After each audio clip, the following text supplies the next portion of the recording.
تاريخية أيضا. هل الخسارة ميدو في اعتقادك تأثر على المنتخب التونسي، خاصة أنه المدرب، نعم المدرب تحدث كثيرا. أنا جاي لي هذيك ميدو، أريد أن أسألك أيضا عن تصنيف الفيفا. الآن نحن فزنا على السنغال وفزنا أيضا على نيجيريا وفزنا على تونس، ومع ذلك هذه المنتخبات الثلاثة تبقى قابعة وجاثمة تحتل مراكز متقدمة في ترتيب الفيفا، وترتيب الفيفا مهم جدا في المرحلة القادمة. مي سات فواسي اون في لو بلان 3 ماتش 3 فيكتوار. فزنا امام منتخب قوي اللي هو منتخب مالي. نعم. فزنا امام منتخب تونسي اللي يحتل صدارة ترتيب المنتخبات الافريقيه في ترتيب الفيفا. اليوم نتمنى ان شاء الله نافونسيو لو كان بمركزين، لانه هذا السؤال يبقى مطروح تقريبا غير 3 سنوات. منذ اكتوبر 2018 هذا المنتخب ما خسرش، منذ 27 مباراه هذا المنتخب ما خسرش، منذ في هذه 27 مباراه هذا المنتخب توج بكاس افريقيا في 7 مباريات فاز بها في 7. لا ميدو صحيح كنا بعاد عام، ما من ظن بلي بالماضي تكلم على الحسابات وقال كيفاش نعم الفيفا نعم.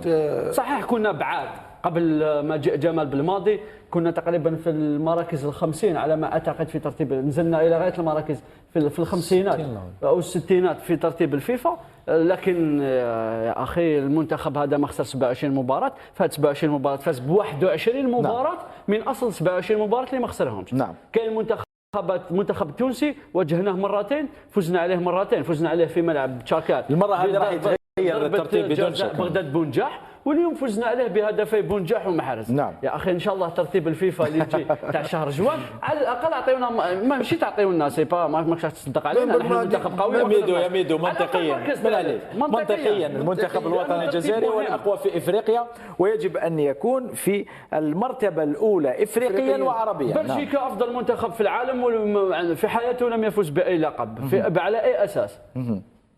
على اساس فوزه مثلا بكل مباريات تصفيات كاس اوروبا، كل مباريات تصفيات كاس العالم. هذه المباريات التي تمنح نقاط للمنتخب البلجيكي. تونس والسنغال ونيجيريا فاتونا، نظن باللي في 2017 2018 كانوا متقدمين كثير، كانوا هما المستوى تاعهم كان كونستون، كان دائما لكن حتى مع سنتين ضرونا عمليه منح النقاط يجب ان يتغير او تتغير فيها المعايير. مثلا المنتخب الفائز بكاس افريقيا يجب ان يمنح الكثير من النقاط. بمجرد فوزك بكاس افريقيا منطقيا تصعد مباشره الى المركز على الاقل ثاني افريقيا. احنا بقينا في المركز الرابع افريقيا. شيخي في ترتيب التنس لما تفوز بان جرون شلام اوبن دوسترالي ولا رولان يعطيك الكثير، يعطيك 2000 نقطه. ولما تفوز في الماستر سيريز، كاين ماستر سيريز 500 وكاين ماستر سيريز تاع 1000.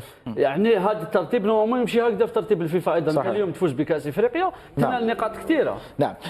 عمر، من بين النقاط القليله في هذه